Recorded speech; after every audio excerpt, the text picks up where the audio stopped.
This is the special main event. One fall, 45-minute time limit. Introducing first from Denton, Texas. 237 pounds, one of the fabulous ones, Kevin Von Erich.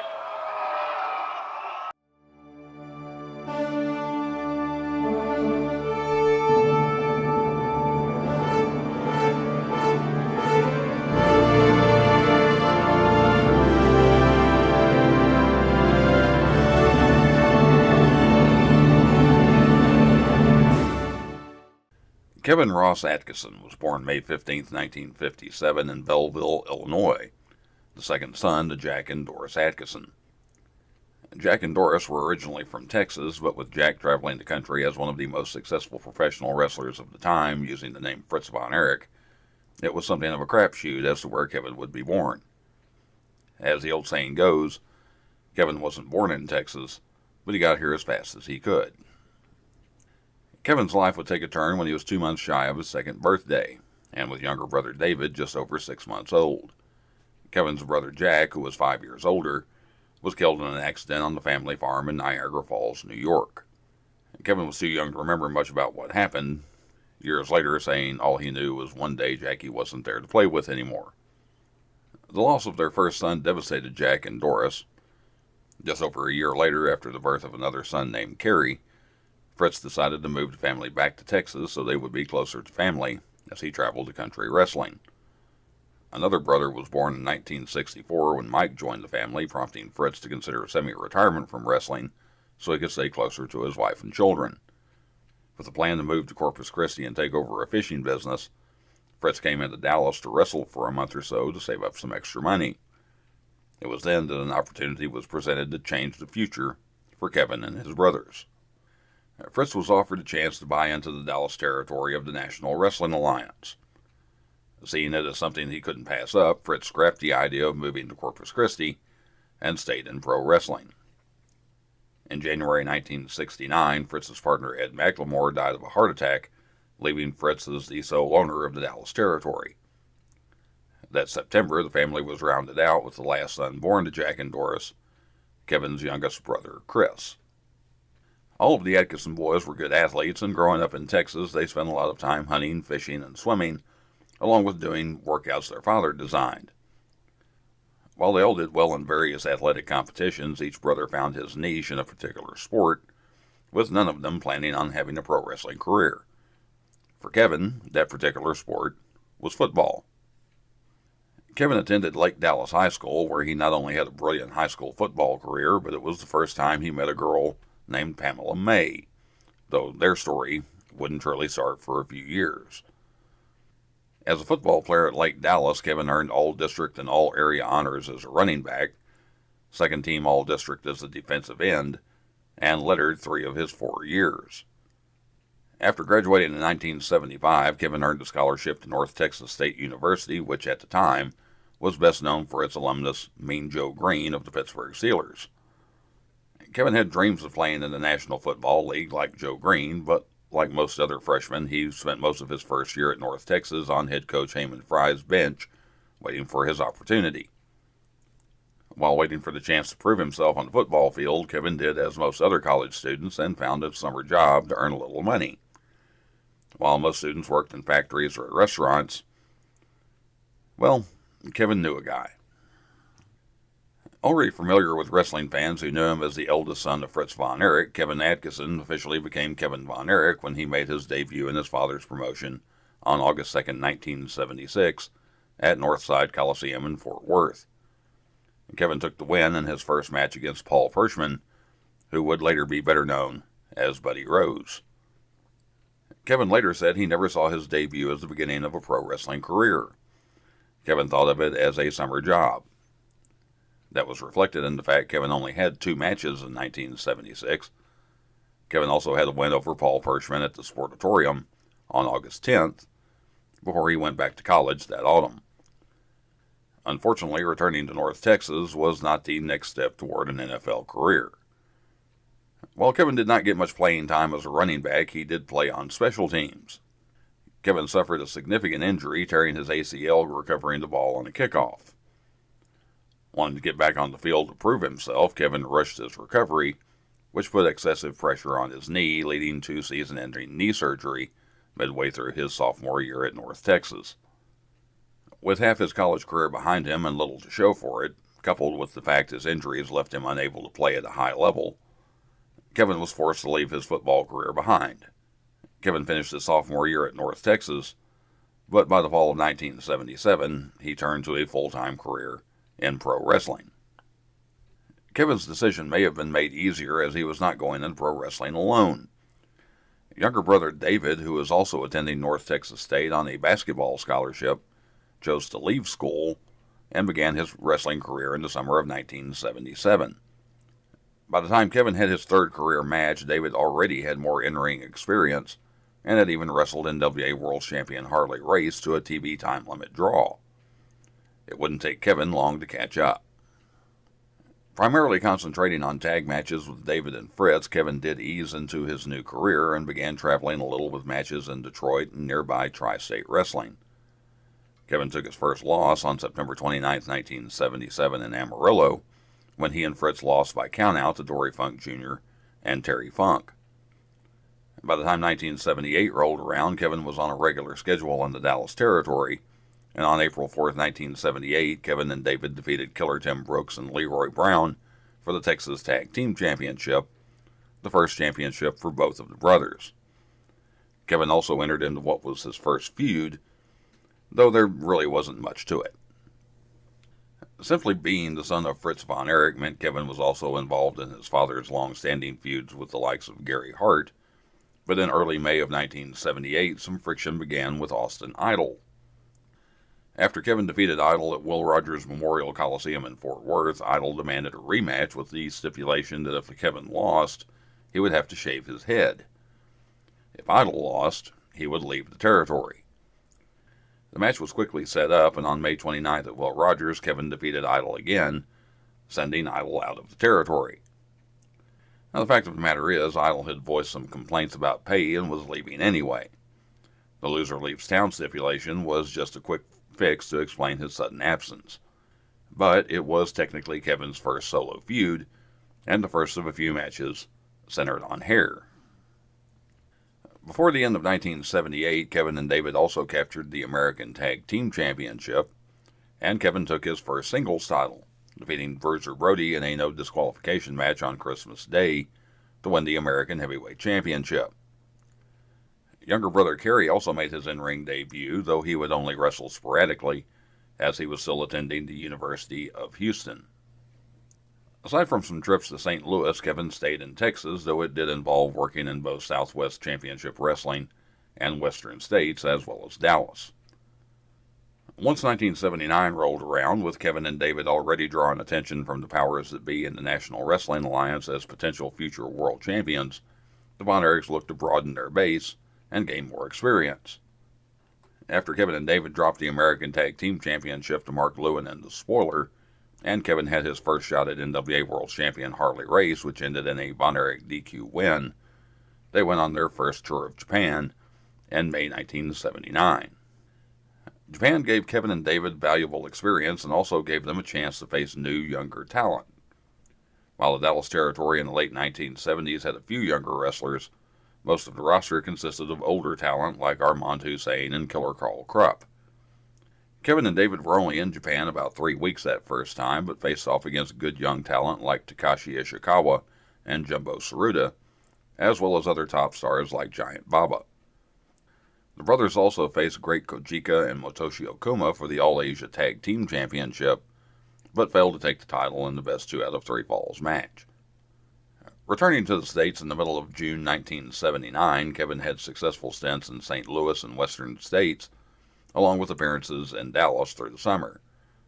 Outside the ring, Kevin made the most significant decision of his life. In later years, Kevin would say traveling to different parts of the country and into Japan gave him the opportunity to meet a lot of young women. The young ladies in Dallas-Fort Worth had also started taking note of all the Von Erich brothers as attendance was on the rise, and Kevin, David, and Kerry were in the early stages of becoming local celebrities. But none of the women Kevin encountered affected his heart, like Pamela May, the girl he met while he was still in high school. Kevin pursued Pam and was continually rejected at first. Eventually, he won her over, and the two were married in August 1980. In the ring, Kevin was establishing himself as one of the top rising stars in the NWA. After a short stint with the Western States Tag Team Championship in Amarillo, Kevin and David spent some time in St. Louis through October and November 1979. While it was still primarily David jockeying for position for the world title picture, it was Kevin getting a run with the Missouri Heavyweight Championship, which was considered a stepping stone to the NWA World Championship at the time. Kevin defeated Dick Murdoch on October 28, 1979 on Wrestling at the Chase to take the Missouri title and defend it against the likes of Box Baker and former world champion Jack Briscoe. Kevin finally dropped the title to Ken Patera on May 16, 1980 at Kiel Auditorium in St. Louis, as he appeared in both St. Louis and Dallas through the early part of 1980. At this same time, Kevin had also regained the American Heavyweight Championship in the Dallas territory, taking that title from Mox Baker on January 12, 1980. Kevin eventually lost that title just 3 days after dropping the Missouri Championship to spark a proper ongoing feud with Gino Hernandez. With Hernandez a part of Gary Hart's stable at the time, he had already been feuding with the Von Erichs, but now it became more personal between Hernandez and Kevin. With Hernandez one of the few younger heels in the territory, Kevin made the most of their matches through the rest of 1980, though he never regained the American Championship. Kevin and Gino clashed in a Texas death match and a steel cage match in Fort Worth, and even took the feud on the road for an I Quit match in Amarillo, with Kevin coming out on top in all three non-title matches. This led to another hair versus hair match in Fort Worth on October 27th, with the stipulation that if Gino won, Kevin would have his head shaved. If Kevin won, Gino's manager Gary Hart would be shaved bald. Of course, it would be the first time Gary Hart lost his hair thanks to one of his men losing a match. After another tour of Japan in the spring of 1981 that saw Kevin and David with a 3-week run as the All-Asia Tag Team Champions, Kevin started what would turn out to be a significant stint in another territory. With younger brother Kerry, now a full-time pro wrestler, all three Von Erich boys were trying to stay on the radar for the National Wrestling Alliance when it came to top contenders for the world title. Part of that was traveling and working with different talent. While Kerry traveled to nearby Mid-South and David had plans for a long trip to Florida later that year, Kevin would spend about 6 weeks with Georgia Championship Wrestling. Kevin was less interested in the World Championship, mostly due to the fact he was now a father, as he and Pam had their first child, Kristen, in February. However, his time in Georgia would prove to be part of the foundation for what was to come for the Dallas territory. Mostly facing off against enhancement talent on television at first, Kevin would be involved in 2 significant tag teams, one with the immensely popular Georgia legend Mr. Wrestling 2, and another with a young rising star named Michael Hayes. During an interview segment on television where Kevin showed interest in going for a championship in Georgia, he was interrupted by the Georgia Tag Team Champions Terry Gordy and Jimmy Snuka. Gordy told Kevin, "You may be a big deal in Texas, but you're nothing in Georgia, boy. Nobody cares what you have to say, so let some real men talk."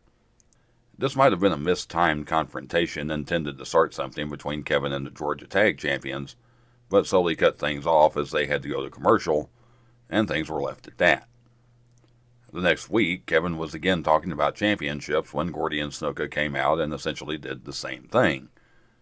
This time, however, Kevin snapped back, telling them he wasn't afraid of either of them, and he would take them on any time.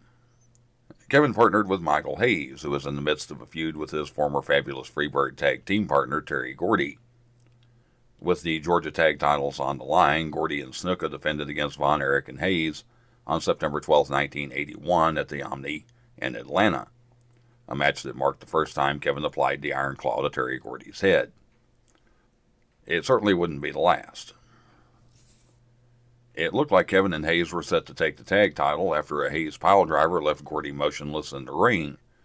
However, Jimmy Snuka grabbed Gordy's leg and pulled him out of the ring. The two grabbed the belts and ran to the back as they were counted out, losing the match but keeping the championship. Almost winning the Georgia Tag Team Championship with Hayes would be the highlight of Kevin's Georgia run, Fans were told Kevin suffered a minor injury and would be out of action, unable to take part in a rematch. The fact of the matter is Kevin was just going back to Dallas, but going back with some new ideas. Kevin was impressed with the way Hayes used rock music, specifically Leonard Skinner's Freebird, to accompany him to the ring. Knowing that Dallas had a growing audience of younger wrestling fans, and the fact that all the Von Erichs were in the early to mid-20s at that point, Kevin wanted to incorporate that into their presentation. Once back in Dallas, Kevin talked Fritz into adding a new sound system to the Sportatorium, and for himself, picked music that would crescendo at just the right time. While various different music was used early on, eventually 4 songs came to be synonymous with the Von Erichs. David opted for country music by using Tanya Tucker's Texas. Kerry would give birth to his nickname the Modern Day Warrior by using Tom Sawyer by Rush.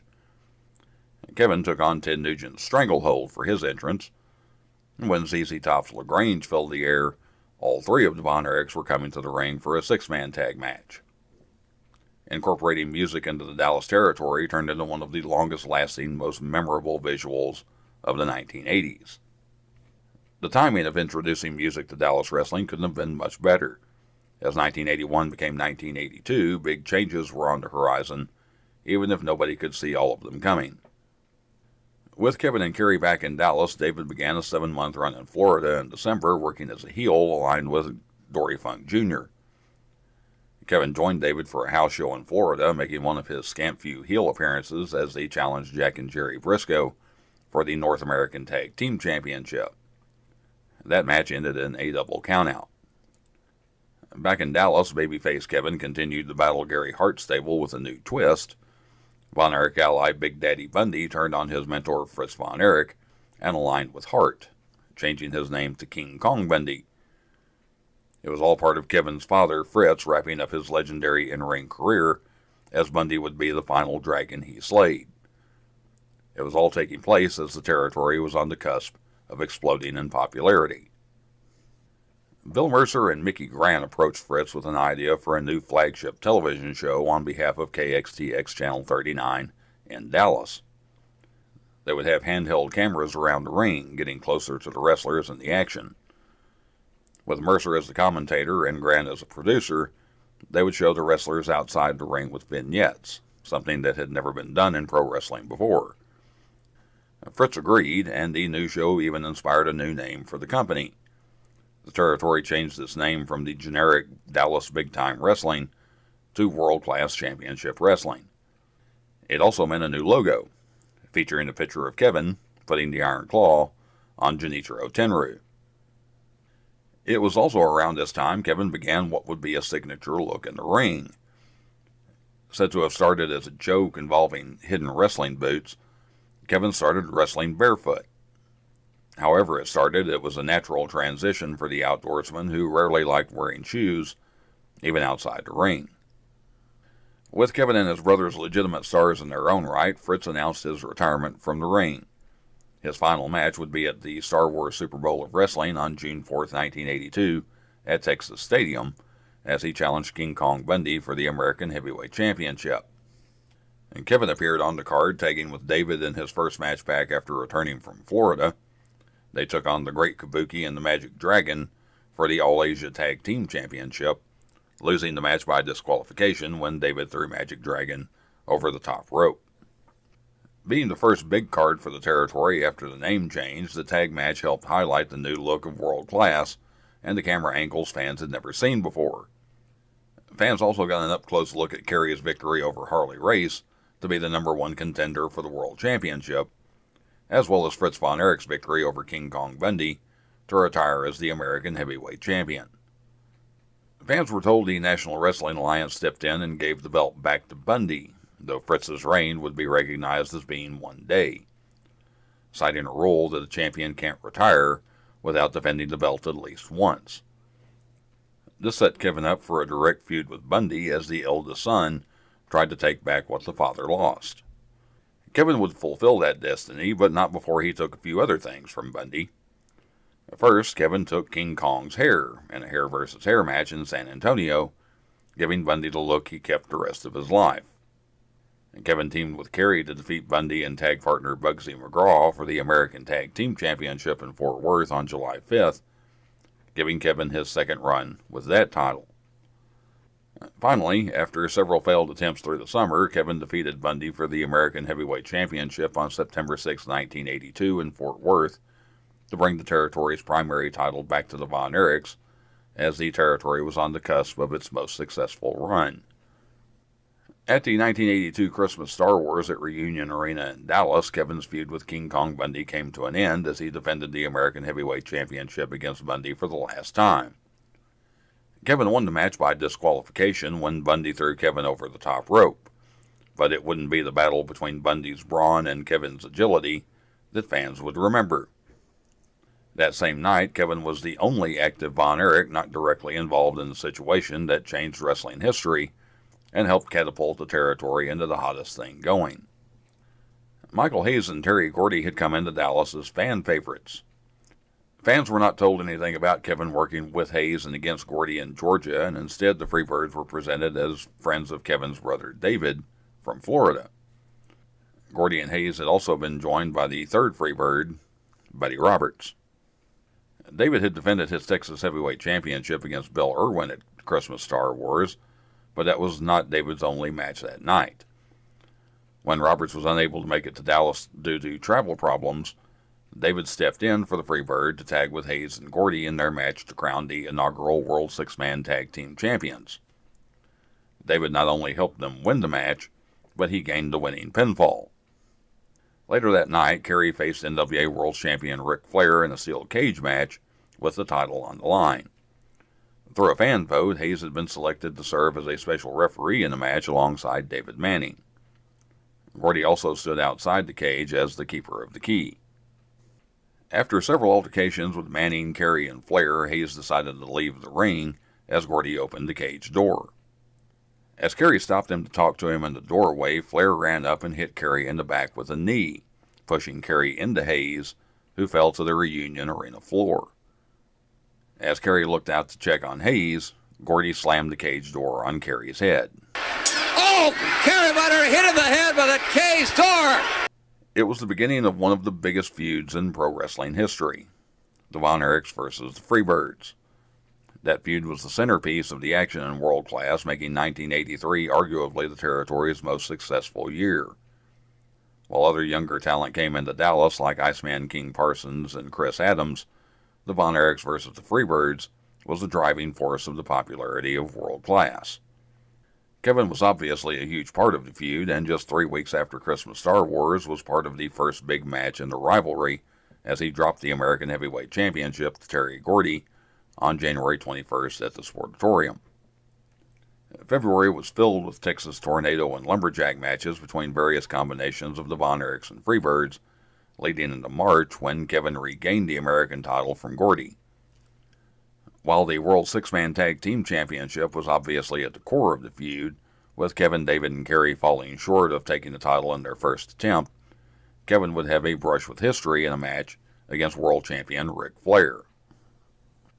On April 1st, 1983, at the Sportatorium in Dallas, Kevin challenged NWA World Champion Ric Flair for the title. The match was relatively short, checking in at just under 13 minutes, but was still a great display of Flair's ring savvy and dirty tactics against Kevin's reckless abandon and agility. As the match neared its end, Kevin kicked out of a pin attempt and ended up throwing Kevin on top of referee Bronco Lubitsch.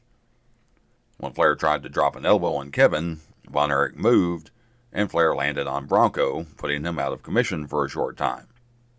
Flair then took Kevin to the other side of the ring and threw him over the top rope in an attempt to get disqualified so he would lose the match but keep the belt. However, Lubitsch was still down due to the elbow drop. Thinking quickly, Flair grabbed Von Erich as he made it back to the ring apron and slammed him into the ring post and back out to the floor. Flair then helped Bronco up with the hopes of getting a count-out victory, but Kevin was able to make it back into the ring. Kevin would regain control of the match and started to smell victory, but after being thrown into the ropes by Flair, Kevin collided with Lubitsch and knocked the referee out of the ring. Flair then took advantage of the situation and began to pummel Von Erich, but Kevin responded with the Iron Claw in Flair's abdomen. With Lubitsch still down, Kevin repaid the favor of being thrown over the top rope by throwing Flair over the top rope before the two men started brawling outside the ring. Referee David Manning came from the back and directed both men back in the ring, where Kevin hit Flair with a flying crossbody and got a 3 count to win the match. Kevin Von Erich had won the NWA World's Heavyweight Championship as the fans at the Sportatorium exploded into cheers. Kevin's brother David ran to the ring to celebrate, but it would all be over in a couple of minutes. Bronco Lubitsch would play the part of the party pooper as he saw Kevin throw Flair over the top rope. The decision would have to be reversed, with Flair winning by disqualification. Kevin reluctantly surrendered the belt, and Flair would leave Dallas still the world champion. All of it happening, appropriately enough, on April Fool's Day. Fans had plenty to distract from Kevin's near world title win as the feud between the Von Erichs and Freebirds continued to heat up over the spring and into the summer of 1983. Kevin and his brothers finally took the World Six-Man Tag Team Championship on July 4th at the Independence Day Star Wars card in Fort Worth. The titles would come and go through the summer, with Kevin losing the American Championship to Jim Garvin at the end of July, and the Von Erichs dropping the six-man title back to the Freebirds in August. An extra layer would be added to the Von Erich vs. Freebird feud when it was announced Mike Von Erich would be making his in-ring debut at that year's Thanksgiving Day Star Wars card at Reunion Arena. After an altercation between Kerry and Hayes, when Hayes ripped apart a ring jacket given to Mike, Hayes vowed to run Kerry out of Texas. He would get his chance at the Thanksgiving Star Wars card in a loser leaves town steel cage match, but Kerry would come out the winner despite plenty of interference from the Freebirds. Looking for revenge on behalf of their Freebird brother, Terry Gordy and Buddy Roberts challenged Kevin and Mike Von Erich to a loser leaves town tag team match, with the loser of the fall being forced to leave the territory. If Gordy and Roberts won, then Michael Hayes would be allowed to return to the territory. A fired-up Kevin readily accepted the challenge. However, Father Fritz stepped in to alter things a bit. With Mike having had his debut match at the Thanksgiving Day card and his career just getting started, if either of them lost the fall, it would be Kevin that had to leave the territory. That Anything Goes match was set for Christmas Star Wars 1983. Kevin played the part of protector for most of the match, trying to keep Mike outside the ring as he handled both the Freebirds. Eventually, Mike did enter the ring against Roberts as Gordy stood in the Freebirds' corner salivating at the opportunity to get his hands on the young wrestler, and eventually did. Meanwhile, Kevin frantically tried to get Mike to their corner so he could tag back in, while Santa Claus wandered around the ring at the Christmas Day event. After avoiding the Gordy elbow drop, Mike finally managed to make the tag to Kevin, who came in and again took control of the match. Gordy would regain the upper hand, and things started looking bad when he applied the Oriental Spike to Kevin in the middle of the ring. Kevin managed to break the hold and apply the Von Erich Iron Claw to Gordy's head. Roberts came in to break the hold, drawing Mike back in to put all four men in the ring. Roberts threw Mike out of the ring, and though cameras didn't catch it, Santa Claus came over and kicked Mike while he was on the floor. Ringside fans on that side saw what happened, and the TV audience was informed by announcer Bill Mercer. As Santa and security dealt with fans at ringside taking umbrage to Santa's actions, Kevin pinned Gordy in the ring to win the match and send Gordy out of the territory. Santa entered the ring and initially celebrated with the Von Erichs, but suddenly attacked Mike when Kevin's back was turned. Santa turned out to be Michael Hayes, who then gave Mike a pile driver before running from the arena. Kerry Von Erich came from the back to check on Mike and help Kevin dispose of the other two Freebirds.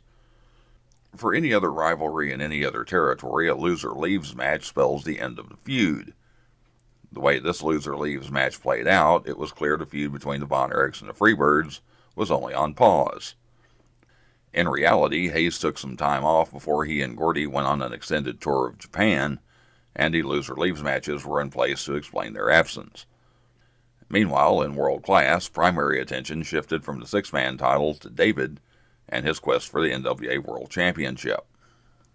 For Kevin specifically, it was just business as usual. A series of matches against some old foes and Skandar Akbar's Devastation Incorporated led to what turned out to be a significant match in San Antonio.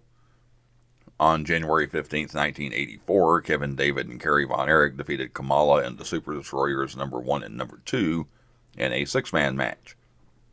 No titles were on the line, and nobody was forced to leave town, but it would turn out to be the last time Kevin, David, and Kerry tagged together in a match. With the territory right in its most successful wave, and David just weeks away from taking the NWA World's Heavyweight Championship from Ric Flair, the first of a series of heartbreaks came for Kevin, the company, and the Von Erich family. Kevin and David participated in a tournament for the NWA World Tag Team Championship in the Mid-Atlantic Territory on January 8, 1984.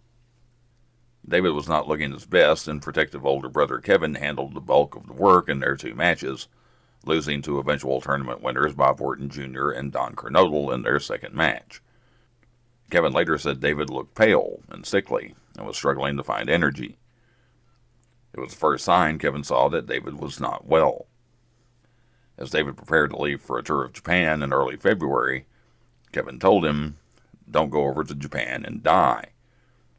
It was something that might have come from the dark sense of humor Kevin and David shared with each other, but it would turn out to be prophetic.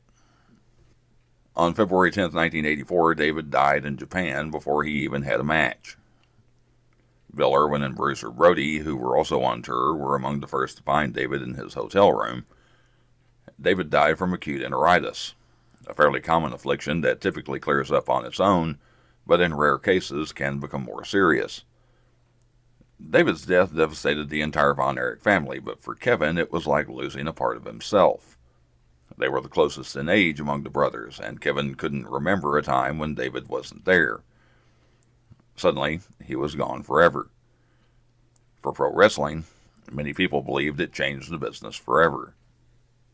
Kevin, Kerry, and Mike would take about 2 weeks off before resuming their schedule in World Class, with a question lingering over their heads in the wrestling world.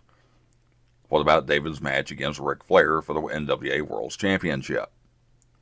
Fans were told the NWA would allow either Kerry or Kevin to challenge in David's place in the match set for May 6, 1984, at what was now known the David Von Erich Memorial Parade of Champions.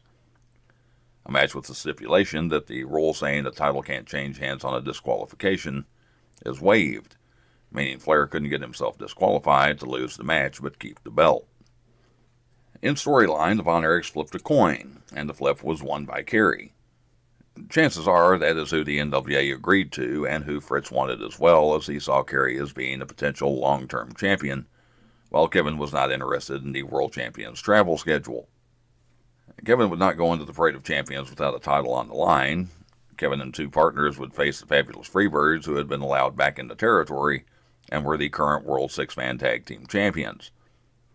Obviously, Mike would take one of the now 2 open slots on the team. After some speculation, it was announced Fritz would come out of retirement for 1 day to tag with his sons in the Bad Street match, which was basically a come-as-you-are, anything-goes match. As most Von Erichs vs. Freebirds matches, the 6-man tag match at the Parade of Champions turned into a brawl before the bell even rang. That prompted referee David Manning, who was officiating the match along with Bronco Lubitsch, to grab the mic and remind both teams it was a tag team match, and there would be no more all men in the ring at once tolerated. That got them through a few minutes. All men would continually interfere in the match, but it never got to the point of getting out of control. A lot of focus was given to Fritz getting his hands on Michael Hayes in the match for the first time, including a crowd-pleasing spot where Fritz spanked Hayes with his belt as Mike held him in the corner. There were moments we were reminded it was an anything-goes match, like Hayes pulling off one of his cowboy boots and battering Kevin over the head, which looked brutal. After Hayes tagged out to Roberts, a key moment came when Kevin avoided a backdrop and tagged out to Fritz. As all 6 men entered the ring again and chaos ensued, it was Kevin coming off the top rope with a crossbody to pin Roberts and get the win. The Von Erichs had regained the 6-man title, but it was only a paragraph in a long story. Kerry Von Erich would win the world title that same day, but his title reign would be short as he lost the belt back to Ric Flair 18 days later. The precedent had already been set for the 6-man title that 1/3 of the championship could be surrendered to another wrestler, and Fritz surrendered his third to Kerry. However, the Von Erichs would have to win the title back as the fabulous Freebirds challenged the result. Kevin was not the legal man in the ring when he gained the winning pinfall, and the NWA stepped in and declared the six-man title vacant. To top it off, the six-man match ended with the start of Kevin entering a new brutal feud. Killer Khan made his first appearance in World Class, attacking the Von Erichs after the match, with the brunt of his attack being directed at Kevin. Khan was an ally of the Freebirds, and fans were told he was the one that taught the Oriental Spike to Terry Gordy. Through the summer, the main focus would be on the Von Erichs and Freebirds, but Kevin had a personal vendetta against Killer Khan that even led to Kevin putting his name in the hat for the Beat the TV champion on the show out of Fort Worth when Khan took that TV title. That match ended in mayhem, with Kevin being awarded the TV title, which he promptly surrendered. Kevin said he had no interest in the TV title. He just wanted to get his hands on Khan. Business was still booming going into the fall of 1984, still riding the high of Kerry winning the world title, and an extra layer of drama being added when Killer Khan turned on the Freebirds and joined Skandar Akbar's Devastation Incorporated. On a personal note, Kevin and his wife were preparing to welcome their second child. A daughter named Jillian would be born that next February. At the end of summer 1984, the Freebirds were leaving World Class and going to the WWF, meaning a new trio of villains were needed to fight over the six-man title. Changes were coming, and it would end up giving Kevin the longest and most personal feud of his career. Gentleman Chris Adams had come into World Class in 1983 and was immediately embraced by the Von Erichs. By 1984, Adams was arguably the most popular non-Von Erich in the territory. Adams himself knew that the only way to make it to the main event on a regular basis was to be at the top of the card against the Von Erichs, not being their ally. Adams wanted to turn heel. Gary Hart was brought in to mentor Adams and help him to the next level of his career, at first with Hart being an unlikely babyface. Everything would change on September 28, 1984. In a tag match pitting Kevin and Adams against Gino Hernandez and Jake Roberts, Gino's nemesis Stella Mae French came to ringside and checked on Adams, who had been tossed out of the ring. When Gino tried to suplex Adams back into the ring, Stella Mae grabbed Gino's leg to trip him, but the move backfired, and Gino ended up on top of Adams to get the pinfall victory. When Stella Mae entered the ring, Adams pushed her back, screaming at her that she cost them the match. Gary Hart soon joined in, with Kevin also stepping in to protect Stella Mae. When Hart actually put his hands on Stella Mae, Kevin punched Hart as Adams looked on. When Kevin turned around, Adams hit Von Erich with a super kick before leaving Kevin to be pummeled by Roberts and Hernandez. Adams would then align himself with Hernandez and Roberts to form a new six-man team. While all of the Von Erichs would be involved in feuding with Adams, the centerpiece was Kevin. It would be the longest, most heated solo feud of Kevin's career, lasting more than a year. That heat had a few degrees added to it in Kevin's first singles match against Adams at the Cotton Bowl on October 27, 1984. Leading up to the match, Adams insisted they have a wrestling match with no punching and kicking. Adams wanted to show Von Erich he could out-wrestle Kevin and humiliate him in front of a huge crowd at the Cotton Bowl in Dallas. The match was mostly a clean wrestling match with limited punching and kicking. Kevin pinned Adams to win the match, but Adams' shoulder very clearly came off the mat during the 3 count. That was unintentional, but they did work it into the storyline. It also led to something that was intentional with an unintentional outcome. Kevin took the mic and told Adams he would make him a deal. If Adams would fire Gary Hart right now, Kevin was willing to let everything be water under the bridge. As Kevin left the mic in the middle of the ring, Gary Hart climbed onto the ring apron, and Kevin turned his attention to Hart.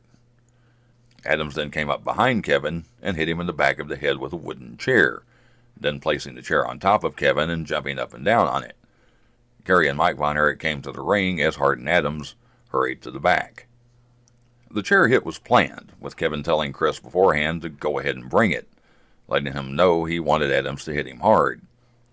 What was not part of the plan was the metal bar that went across the bottom of the chair and struck Kevin in the back of the head, causing a real concussion, a real trip to the hospital, and real stitches in the back of Kevin's head. The very real injury that might be laughed off as just part of the show by fans if it happened today was seen as brutality to a stunned crowd at the Cotton Bowl that largely fell silent. A few fans shed tears and cried out Kevin's name as he was lifted into the ambulance and taken away, with no one genuinely knowing how bad the injury might be. Later on the card, Bobby Fulton of the Fantastics substituted for Kevin as the Von Erichs defended and lost the World Six-Man Tag Team Championship to Adams, Gino Hernandez, and Jake Roberts, further stoking the fires of a feud. The Von Erichs would get the six-man title back on New Year's Eve, but that title was de-emphasized when Jake Roberts left the territory soon thereafter. Attention would shift more toward Kevin and Kerry facing Adams and Hernandez, but it was still Kevin versus Adams that was drawing the crowds in 1985. Not just at the Sportatorium or the bigger cards, but at spot shows in places like Longview and Seagoville. Every match between the two was a brawl, but often had a stipulation, such as a lumberjack match or an I Quit match. Usually Kevin came out on top, but occasionally Adams picked up a win, or the match ended in a double disqualification. There were no titles on the line, and was a back-to-basics feud of two former friends that now hated each other, tearing each other apart. And fans loved it. The feud even went international when Kevin faced off against Adams during a series of cards in Tel Aviv, Israel, in August 1985. Kevin defeated Adams in a singles match as well as an I Quit match in Israel, along with defeating Adams and Gino Hernandez in a tag team match with Mike Von Erich. Kevin also eliminated both Adams and Hernandez in the tournament to crown a WCCW Middle East Heavyweight Champion. Unfortunately, that tournament was also the place where the seed of another tragedy was planted. About a year and a half after David's death, most fans had worked past it and were just enjoying the entertainment presented to them by World Class. While a family never truly gets over losing someone so young, the Von Erichs had time to deal with their reality and were moving forward. Then Mike Von Erich ended up in a fight for his life. Suffering a shoulder injury in a match against Gino Hernandez in Israel, Mike returned to Dallas, set to have surgery on August 22nd. Every indication was that the surgery was a success, and Mike was sent home.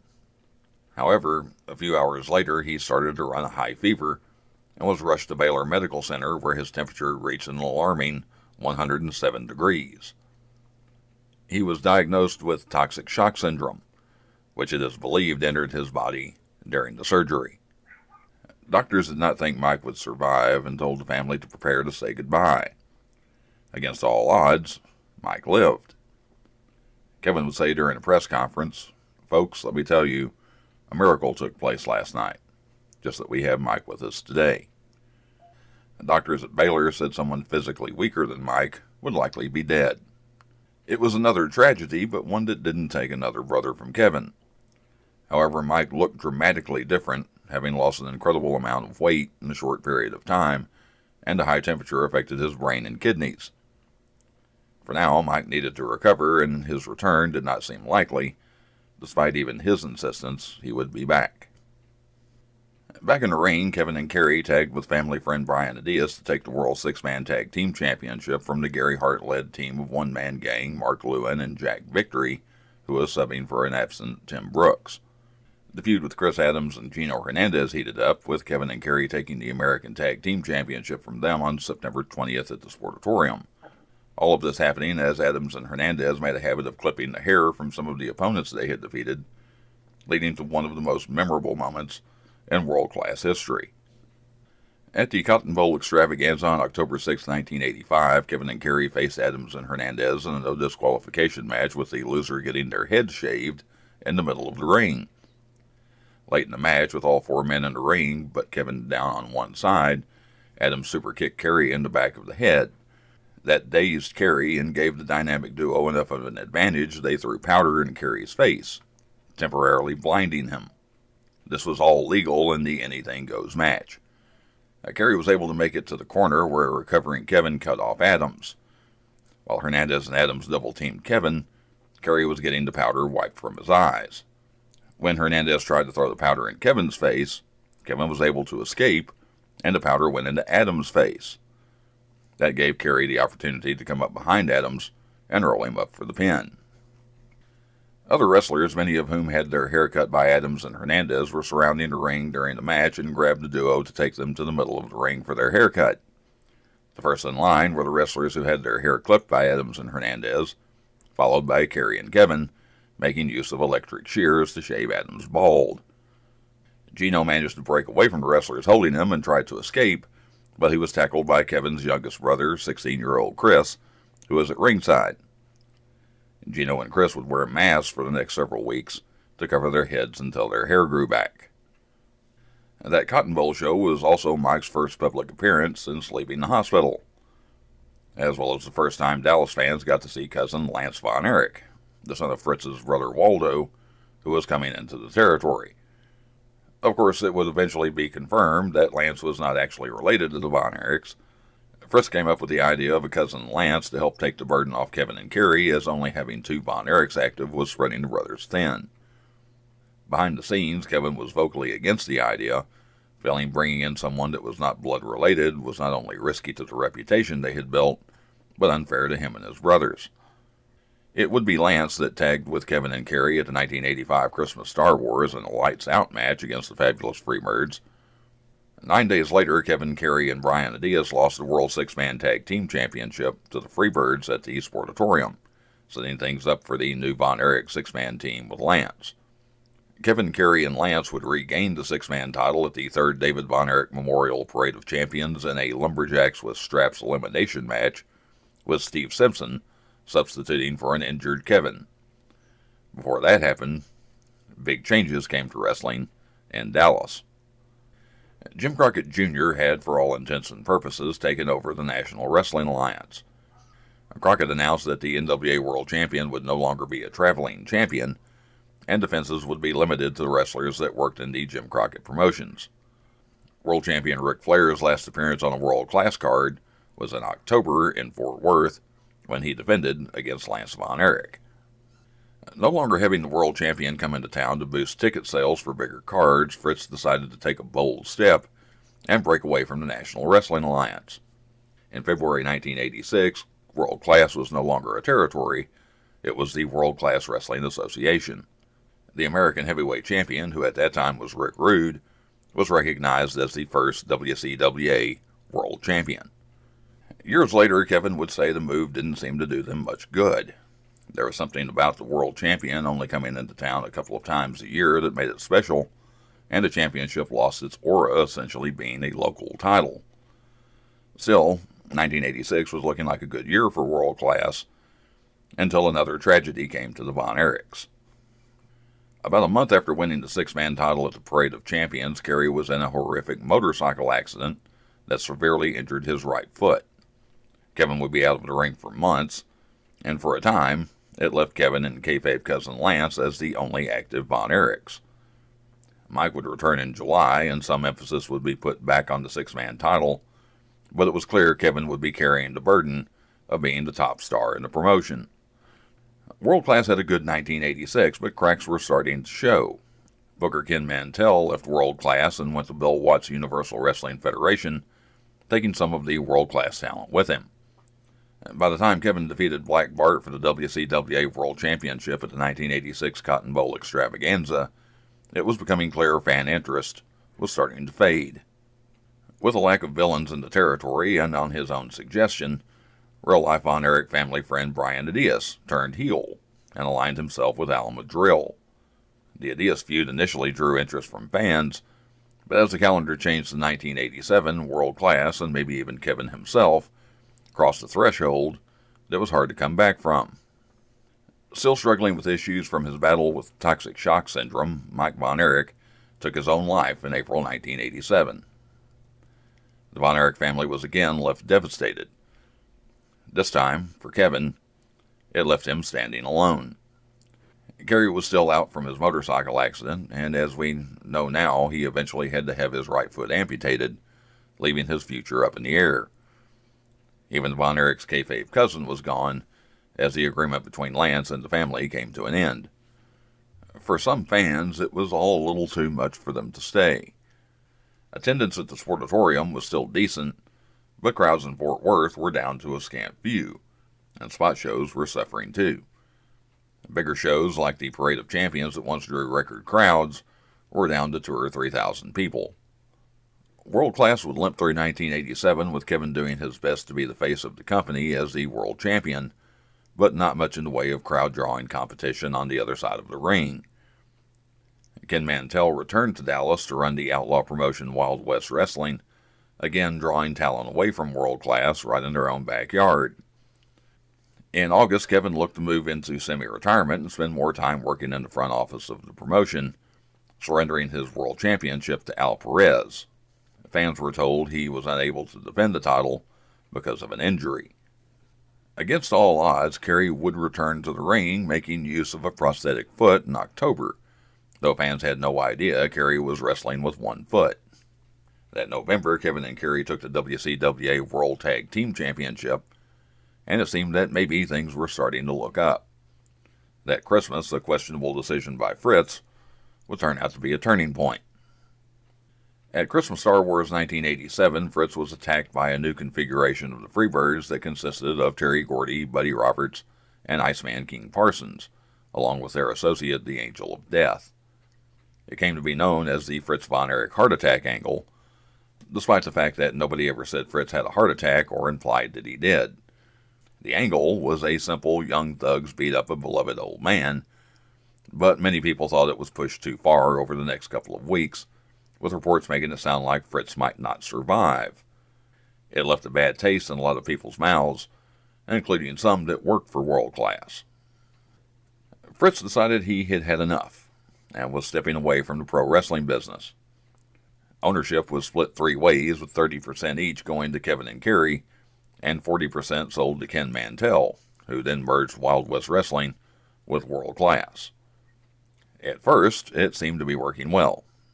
Kerry's return, the flood of new talent from Wild West, and a returning Michael Hayes, who came back to Dallas as a babyface aligned with the Von Erichs, was drawing good reactions from the crowd.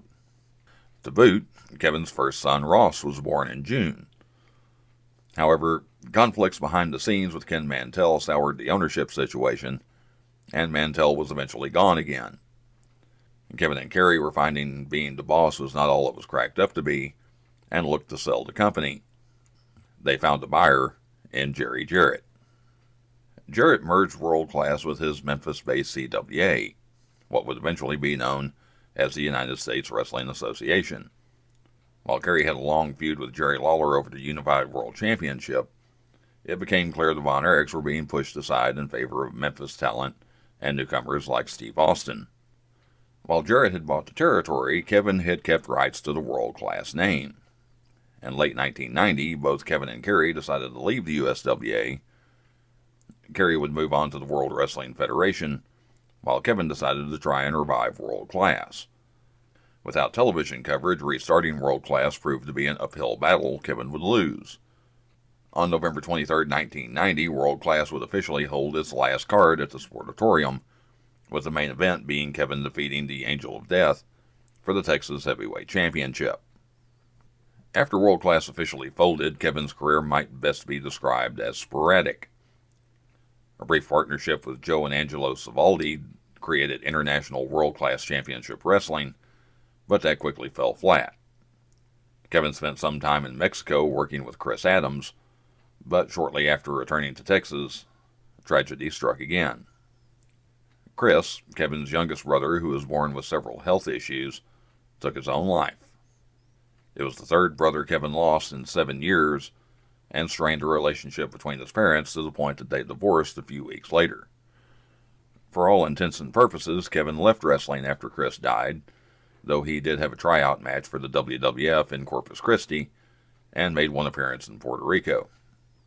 In November 1992, Kevin's second son, Marshall, was born, and it looked like Kevin might settle into life after wrestling.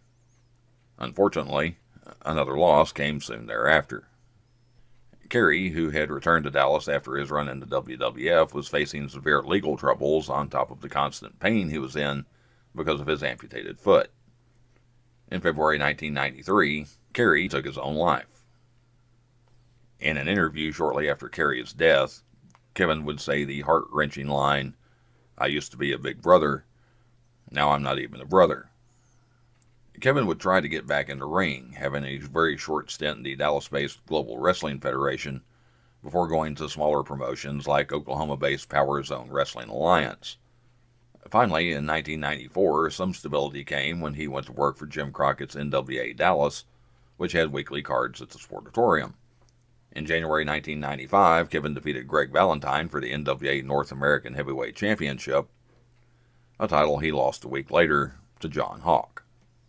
The years of wear and tear on Kevin's body were starting to slow him down, and with his brothers gone, pro wrestling just wasn't fun for him anymore. After the loss to Hawk, Kevin quietly retired from pro wrestling.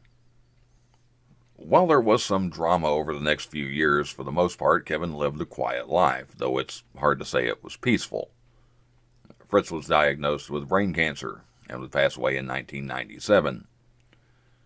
While deep in the grip of that disease, Fritz actually pulled a gun on Kevin, telling him he was too much of a coward to take his own life. Kevin responded, "No, it takes courage to live." Kevin stayed out of the spotlight and spent years worried that fans came away with negative memories of the Von Erichs. As things entered the 21st century, kayfabe was gone, and Kevin feared fans looked at them as phonies, on top of the series of tragedies. Any fears Kevin had were finally wiped away on October 3rd, 2005. Kevin made an appearance on WWE's Monday Night Raw as part of the Homecoming show in Dallas. There, along with several other legends in the business, Kevin was singled out and introduced to the crowd, receiving a thunderous ovation. But that was nothing compared to what was coming. Later in the night, all the legends were in the ring, with Dusty Rhodes acting as spokesman. Others present included Sergeant Slaughter, Arn Anderson, Jim Duggan, Ricky Steamboat, Harley Race, and of course Kevin Von Erich. Shortly into Dusty's speech, Rob Conway interrupted and came to the ring asking, "Is this WWE Homecoming or a nursing home?" Conway made the mistake of actually getting in the ring and was cut off by Dusty, who told him, "The table you eat off of was built by these legends." Conway continued to berate the men in the ring, eventually getting in the face of Harley Race, which, kayfabe or not, was not a good idea. Race punched Conway, who stumbled into Pat Patterson for another punch, sending him to Jim Duggan, delivering another punch. Dusty then gave Conway an elbow, which sent him to Kevin, who slapped on the Iron Claw. The crowd exploded, blowing the roof off the American Airlines Center. Commentator Jim Ross said, "I never thought I'd live to see the Iron Claw again." Kevin would sell the world-class video library to World Wrestling Entertainment and use the money to move the entire family to Hawaii in 2006. This included his mother, Doris, who lived with him until her passing in 2015. Pro wrestling was never quite completely out of Kevin's life, but other more peaceful priorities took its place. Away from the spotlight and the hustle and bustle of the Dallas area, the man who was once known as the Golden Warrior settled into a new name while in Hawaii. Grandfather.